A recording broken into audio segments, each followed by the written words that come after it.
जय हिंद दोस्तों, स्वागत है आप सभी का आपके अपने YouTube चैनल जैकपुर पे। तो आज का ये वीडियो काफ़ी इम्पोर्टेंट है। आज के इस वीडियो में हम आगाज़ करने जा रहे हैं, शुरू करने जा रहे हैं फाइनल एग्ज़ाम के लिए एक सीरीज़ चलाया जा रहा है जिसका नाम है दी एंड सीरीज। और ये इसका पार्ट 1 होगा। इसके बाद लगातार आप लोगों का वीडियो मिलता रहेगा। रोज़ शाम 7 बजे आपका दी एंड गेम का जो है सीरीज आएगा और रोज़ हम लोग अलग अलग टॉपिक का दी एंड करेंगे। ठीक है, जैसे कि आज हिंदी कोर का कर रहे हैं, इसके बाद हिंदी इलेक्टिव का भी होगा, इंग्लिश कोर का भी होगा, इंग्लिश इलेक्टिव का भी होगा, history, geography, polity, economics, home science सब का होगा। ठीक है, तो बारी बारी से हम लोग रोज़ जो है एंड गेम करने वाले हैं, रोज़ शाम 7 बजे। और ये एक तरह का लाइव होगा, आप लोग शाम को एक्टिव रहिएगा। इस लाइव में सिर्फ हम आपका रिप्लाई नहीं कर पाएंगे, लेकिन आपके सभी कमेंट्स को ध्यान में रख करके आपको जो है मैं देख पा रहा हूँगा। तो सभी लोग ज्वाइन कर लीजिएगा और रोज़ इस वीडियोस को प्यार देना है, आप सभी को सपोर्ट करना है, सब्सक्राइब कर लेना है चैनल को ताकि 7 बजे का नोटिफिकेशन मिल जाए। और किसी कारण से अगर नोटिफिकेशन नहीं आता है तो 5 मिनट पहले हम आपको अपडेट कर देंगे कि 7 बजे क्लास स्टार्ट होने वाली है। आप हमारे व्हाट्सएप ग्रुप को ज्वाइन कर लीजिएगा। ठीक है, तो चलिए शुरू करते हैं, स्टार्ट करते हैं हम लोग आज का। सबसे पहला जो होगा वो एक निर्देश आपको दिया गया कि निम्नलिखित गद्यांश को पढ़कर पूछे गए प्रश्नों का उत्तर देना है। तो आपको करना क्या है, यहाँ पे एक छोटा सा गद्यांश दिया गया है, इसको आपको पढ़ना है। ठीक है, तो चलिए पढ़ते हैं। और कभी कभी एग्ज़ाम में होता है कि सेम पैसेज आपको देखने को मिलेगा। ठीक है, तो इसीलिए आप लोग को पैसेज से घबराना बिल्कुल भी नहीं है। मैं मेहनत कर रहा हूँ ना, मैं पढ़ रहा हूँ, आपको तो सिर्फ वीडियोज़ देखना है। तो देखिए ध्यान से। आज का मनुष्य अपनी आवश्यकताओं को अधिक बढ़ाकर आय से अधिक खर्च करके दुख ढोते लेता है, यानी कि ढो लेता होगा। ठीक है, यहाँ पे प्रिंटिंग मिस्टेक है। दिखावे के चक्कर में अपनी आमदनी बढ़ाने के लिए अनेक अनियमित उपायों का सहारा लेता है और एक बार इस लालच के दलदल में फंसा तो वो फंसा ही रह जाता है। फिर निकलना आसान नहीं होता। इसलिए समाज में भ्रष्टाचार, रिश्वतखोरी आदि बुराइयां पैदा होती है। आय के अनुसार खर्च करने से ही सुख शांति मिलती है। इसलिए हमें अपनी इच्छाओं की सीमा से अधिक नहीं बढ़ाना चाहिए, है ना। हमें इच्छाओं को सीमा से अधिक नहीं बढ़ाना चाहिए, यानी लालच को, और खर्च बजट बनाकर करना चाहिए। ठीक है, तो ये था पैसेज। अब आइए इससे जुड़े सभी प्रश्नों को हम लोग देखेंगे बारी बारी से। पहला सवाल है आपका कि आमदनी से अधिक खर्च करने का क्या कारण है? दिखावा, झुकावा, पहचान या फिर इनमें से कोई नहीं। तो हमसे पहले आप लोग आंसर करना है सबको। सभी के कमेंट हमें देख पा रहा हूँ, मैं बार बार कह रहा हूँ कि आप लोग जो भी कमेंट कर रहे हो मैं देख पा रहा हूँ, लेकिन मैं आपका प्रॉपर रिप्लाई नहीं कर पा रहा हूँ। ठीक है, लेकिन मैं देख पा रहा हूँ। तो देखिए इसका जो राइट आंसर हो जाएगा वो हो जाएगा आपका दिखावा, ऑप्शन नंबर ए हो जाएगा। आइए दूसरे सवाल पे आते हैं। हमारा दूसरा सवाल था कि आय बढ़ाने के लिए कभी कभी मनुष्य कहाँ फंस जाता है? तो अनुचित कार्य में, है ना। जैसे कि किसी को अपना इनकम बढ़ाना है तो वो क्या करता है, ऑनलाइन गेम वगैरह खेलने लगता है, तो ये खेलने लगेगा तो वो खेलने लगेगा। तो ये सब क्या होता है, ये गलत होता है। इसमें आप फंसते चले जाओगे और आप हार जाओगे। बहुत लोग जुए खेलने लगते हैं, तो ये सब गलत चीज़ें होती है आय बढ़ाने के लिए। ठीक है, आइए अगले सवाल पे आते हैं कि खर्चा कैसे करना चाहिए? बजट बनाकर करना चाहिए, खुले हाथ से करना चाहिए, झुके हाथ से करना चाहिए या फिर उठे हाथ से करना चाहिए? तो हमें जो खर्च करना चाहिए वो बजट बनाकर करना चाहिए। ठीक है, आपका कितना बजट है, आप कितना खर्च कर सकते हो, तो ये सब ध्यान रखना चाहिए। आइए अगले सवाल पे आते हैं। सुख शांति कब मिलती है आपको बताना है। तो सुख शांति मिलती है जब हम आय के अनुसार खर्च करते हैं। जैसे मान के चलिए हमारा 500 रुपये का आय है, उसमें से हम 100 रुपया खर्च करें, 400 रुपया सेविंग करें, तो इसमें आपको सुख शांति मिलेगा। लेकिन अगर आपका आय 500 है, आप खर्च कर देते हो 400, तो आपको टेंशन हो जाएगा ना। 100 ही बचा है, अब 100 में आपको क्या क्या करना है, स्कूल का फीस जमा करना है, बच्चों की पढ़ाई लिखाई, तो इस तरह से जो है बहुत सारा टेंशन हो जाता है माता पिता के लिए, पेरेंट्स के लिए। चलिए अगले सवाल पे आते हैं। हमारा अगला सवाल है कि समाचार पत्र में आय की प्रमुख स्रोत क्या है?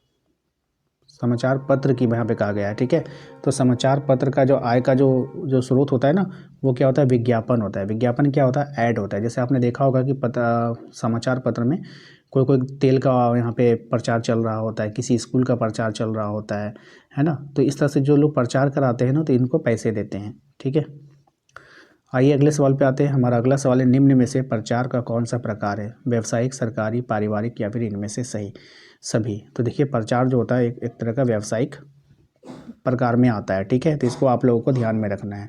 नेक्स्ट है कि संचार के मुद्रण के माध्यम में किसे शामिल किया जाता है? तो संचार के जो मुद्रण के मामले में जो शामिल किया जाता है वो पत्रिकाएं हैं, पैम्पलेट्स हैं, समाचार हैं, तो इनमें से सभी होगा। क्वेश्चन नंबर 8 पे आते हैं। कहा गया है कि भारत में हिंदी का प्रथम समाचार पत्र कौन सा माना जाता है? तो भारत में हिंदी का प्रथम समाचार पत्र माना था उदंत मातृदंड। ऑप्शन नंबर ए हो जाएगा। अगले सवाल पे आते हैं कि फीचर में तथ्यों की प्रस्तुति का ढंग क्या होता है? तो सही जवाब हो जाएगा मनोरंजक होना चाहिए। वो कैसा होना चाहिए? मनोरंजक। Option number B. Question number 10 पे आते हैं। मुद्रण की शुरुआत कहाँ से हुई थी? अब ये जो मुद्रण है इसकी शुरुआत कहाँ से हुई थी? तो ये चीन से हुई थी। कहाँ से हुई थी? चीन से। ऑप्शन नंबर बी हो जाएगा। आइए आगे आते हैं। हम लोग लघु प्रश्न उत्तर देखेंगे आज के इस वीडियो में। इसमें क्या करना है, सबसे पहले आपको दिए गए और जो गद्यांश है आपका निम्नलिखित गद्यांश को पढ़कर पूछे गए प्रश्नों का उत्तर देना है। तो चलिए इसको पढ़ लेते हैं पहले, उसके बाद जितने भी सवाल पूछे जाएंगे उनका हम लोग लिखित में जवाब देना है। ठीक है, ऑब्जेक्टिव नहीं होगा, अब आपको लिखित में देना होगा। ठीक है, अब सब्जेक्टिव स्टार्ट हुआ यहाँ से। देखिए, अगर आपने अभी तक हमारी वीडियो को लाइक नहीं किया है ना तो लाइक कर दीजिएगा। अगर आप लोग लाइक नहीं करोगे ना तो हमारा मोटिवेशन नहीं बढ़ेगा, फिर हम आप लोगों के लिए उतना मेहनत नहीं कर पाएंगे जितना मैं सोच पा रहा हूँ। तो इसलिए वीडियो को ज़्यादा से ज़्यादा लाइक करके शेयर कर दिया करो सभी दोस्तों के साथ। और साथ ही साथ अगर आपको दिक्कत हो रही है ना पढ़ाई करने में, आपको लग रहा है कि 2 महीने में मेरे पास कोई भी नोट्स नहीं है, कैसे तैयारी करूँ, VVI क्वेश्चन कहाँ से लाऊँ, PDF कहाँ से लूँ, तो आप लोग ना मेरे वरदान ग्रुप को ज्वाइन करो। मेरा एक प्राइवेट ग्रुप चल रहा है जिसका नाम है वरदान, और बच्चों के लिए वरदान ही साबित हो रहा है ये। ठीक है, तो सभी बच्चे जुड़ गए, सभी फ़ायदे उठा रहे हैं, तो फिर आप क्यों नहीं उठा रहे हो? तो आप लोग भी ज्वाइन करो। हमारे दिए गए नंबर पे एक बार मैसेज करके कह दीजिएगा कि मुझे वरदान ग्रुप को ज्वाइन करना है, तो आगे का प्रोसेस आपको बता दिया जाएगा। चलिए, यहाँ पे बोला गया है कि जैसे दूसरों के दुख को देखकर दुख होता है, वैसे ही दूसरों के सुख या भलाई को देखकर भी एक प्रकार का दुख होता है, जिसे ईर्ष्या कहते हैं, है ना। कभी कभी आपको लगता होगा भाई कितना तकलीफ़ में ये बंदा है, तो आपको तकलीफ़ हो गया। लेकिन कभी कभी आप देखोगे भाई कितना खुश है ये, इसके पास गाड़ी है, बंगला है, फिर भी आपको तकलीफ़ होगा, है ना। तो इसको बोलते हैं ईर्ष्या। ईर्ष्या की उत्पत्ति आत्मीय अभिमान तथा निराशा के संयम से होता है। ये बात ध्यान देने योग्य है कि ईर्ष्या व्यक्ति की विशेष से होती है। ऐसा नहीं है कि जिसे किसी को ऐश्वर्य, गुण या फिर आभूषण मिले हैं उसी से ईर्ष्या होने लग जाए। ईर्ष्या उन वस्तुओं से भी होती है जिनमें विषय में यह धारणा होती है कि इतनी मिलेगी ही। ठीक है, इस दृष्टि से हमारे साथ साथ ऊपर भी अवश्य पड़ेंगे या पड़ती होगी। प्राय संबंधियाँ, बाल सखाओं, सहपाठियों और पड़ोसियों के बीच ईर्ष्या का विकास अधिक देखा जाता है। ठीक है, यानी कि जलन, जिसको हम लोग आम बोलचाल में जलन बोलते हैं। देखिए, सवाल है आपका, कह रहा है कि ईर्ष्या किसे कहते हैं? तो दूसरों के सुख या भलाई को देखकर दुखी होना ईर्ष्या कहलाता है, यानी कि दुखी होना। आप यहाँ पे दुखी भी लिख सकते हैं। नेक्स्ट है आपका ईर्ष्या की उत्पत्ति का कारण क्या है? आपको ये बताना है कि ईर्ष्या की उत्पत्ति आत्मीय अभिमान तथा निराशा के संयम से उत्पन्न होता है, यानी कि बैलेंसिंग नहीं होता है उसमें, इस कारण से। ईर्ष्या का विकास कहाँ देखा जाता है? तो प्रायः संबंधियों में, यानी रिश्तेदारों में, बाल सखाओं में, बच्चों की जो टोली होती है, बच्चों की जो नहीं होती है, आप लोग 10-15 मित्र टोली बना लिए हैं, खास करके लड़कियों की जो टोली होती है उसमें ज़्यादा होता है ये। ठीक है, तो सहपाठियों में, पड़ोसियों के बीच ईर्ष्या का विकास होता है। क्वेश्चन नंबर 4 है आपका कि शीतल वाणी में आग के होने का क्या अभिप्राय है?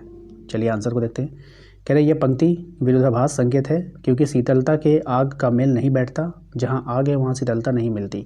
आग का गुण है ताप देना, अतः तप में शीतलता अर्थात ठंडक नहीं मिल सकती। ठीक है, आइए क्वेश्चन नंबर 5 है आपका। कह रहा है कि बादल राग कविता में किसका चित्रण किया गया है? तो बादल राग कविता में निराला जी ने बादलों के महत्व का चित्रण किया है। इसमें मजदूरों के शोषण का वर्णन प्रस्तुत किया गया है। ठीक है, नेक्स्ट है आपका पेट की आग का शमन कौन कर सकता है? आइए, तो पेट की आग का शमन ईश्वर भक्त का मेघ ही कर सकता है, अर्थात इसे केवल परमात्मा रूप श्री राम ही पेट की आग बुझा सकते हैं। ये कविता के अनुसार है। ठीक है, खुद का पर्दा खोलने से क्या आशय है? खुद का पर्दा खोलने का तात्पर्य है कि अपना असली चेहरा दूसरों को दिखा देते हैं। क्वेश्चन नंबर 8 है कि भक्ति न होगा यहाँ पे। ठीक है, कि आ जाने से महादेवी अधिक देहाती कैसे हो गई? तो यहाँ पे 9 लगा लीजिएगा आप लोग। भक्तिन एक देहाती थी, सेविका के रूप में भक्ति के आ जाने से भक्तिन हो गया। यहाँ पे जहाँ जहाँ भक्ति वहाँ भक्तिन कर लीजिएगा। भक्तिन से महादेवी भी खाना पहनना दोस्ती ढंग देहाती ढंग का हो गया। ठीक है, फिर से पढ़ देता हूँ। भक्तिन जो थी वो एक देहाती थी, सेविका के रूप में भक्तिन के आ जाने से महादेवी भी खाना पहनना देहाती ढंग का हो गया, यानी कि महादेवी का भी, है ना, भक्तिन के आ जाने से महादेवी का भी खाना पहनना देहाती ढंग का हो गया, है ना। यहाँ पे थोड़ा सा मिस्टेक है, महादेवी यहाँ पे इसको हटा के लिखिएगा का भी, है ना, महादेवी का भी खाना पहनना देहाती ढंग का हो गया। देहाती खाने की विशेषताएं बता बता कर उनके खाने की आदत बदल डाली, है ना। चलिए, तो ये था हमारा आज का ये सीरीज़ दी एंड का पहला वीडियो। लगातार आपको रोज़ शाम 7 बजे मिल जाया करेगा, आप लोग तैयार रहिएगा। मिलते हैं नेक्स्ट अगले वीडियो में। Thank you. चैनल को सब्सक्राइब कर लेना है, बेल आइकन को प्रेस कर लेना है और व्हाट्सएप ग्रुप को जरूर ज्वाइन करना है। मिलते हैं नेक्स्ट अगले वीडियो में। Thank you.